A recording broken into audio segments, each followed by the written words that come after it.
गांव का नाम था बेलपुर। छोटा सा, शांत और अपने आप में सिमटा हुआ गांव। वहां की गलियों में हर बात तेजी से फैलती थी, जैसे गर्मियों में आम की खुशबू। एक दिन गांव के डाकिया हरिराम को एक अजीब चिट्ठी मिली। चिट्ठी थी बिना पते के, बिना प्रेषक के। बस ऊपर लिखा था, सिर्फ उसी को मिलेगी जो इसके लायक है। हरिराम चकरा गया। उसने चिट्ठी को उलट पलट कर देखा, पर कुछ समझ नहीं आया। अंदर एक सफेद कागज था, जिस पर सिर्फ एक लाइन लिखी थी, अगर सच्चाई जाननी है तो रात 12 बजे पीपल के पेड़ के पास आना, अकेले। अब हरिराम का तो होश ही उड़ गया। वह सीधा पहुंच गया गांव के सबसे उत्साही बुजुर्ग लाला जी के पास। लाला जी ने चश्मा ठीक करते हुए कहा, हरिराम, इसमें तो मजा आएगा। चलो, मैं भी चलता हूं।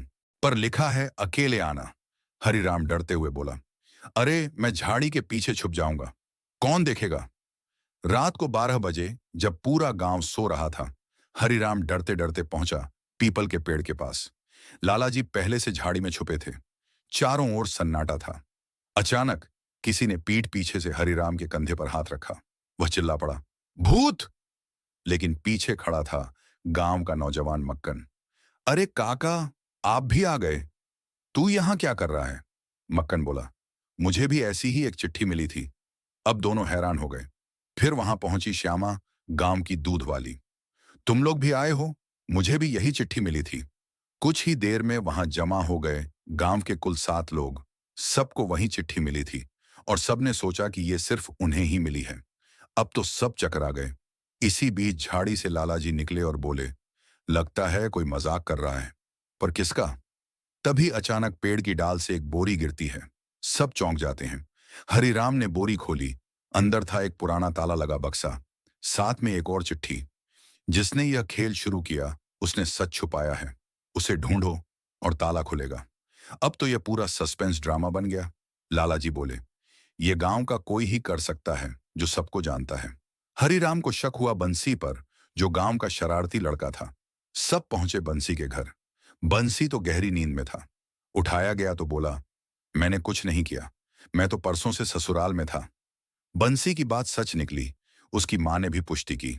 अब अगला शक गया गुड्डन मिस्त्री पर, जो हर ताले की चाबी बना सकता था। गुड्डन ने भी इनकार किया, लेकिन बोला, अगर ताले की बनावट दिखाओ तो शायद कुछ कह सकूं। बक्सा लाया गया। गुड्डन ने देखा और चौंक गया। यह ताला तो मैंने ही बनाया था, लेकिन किसी के कहने पर, खास ऑर्डर में। किसने ऑर्डर दिया था? लाला जी ने पूछा। गुड्डन धीरे से बोला, नाम नहीं बताया, बस एक चश्मे वाला आदमी था जिसने बड़ी चालाकी से पैसे दिए थे। अब शक गया मास्टर जी पर, गांव के स्कूल के शिक्षक। सब पहुंचे मास्टर जी के घर। उन्होंने पहले तो इनकार किया, लेकिन जब बक्सा और ताला देखा तो चुप हो गए। सच सच बताइए मास्टर जी, हरिराम बोला।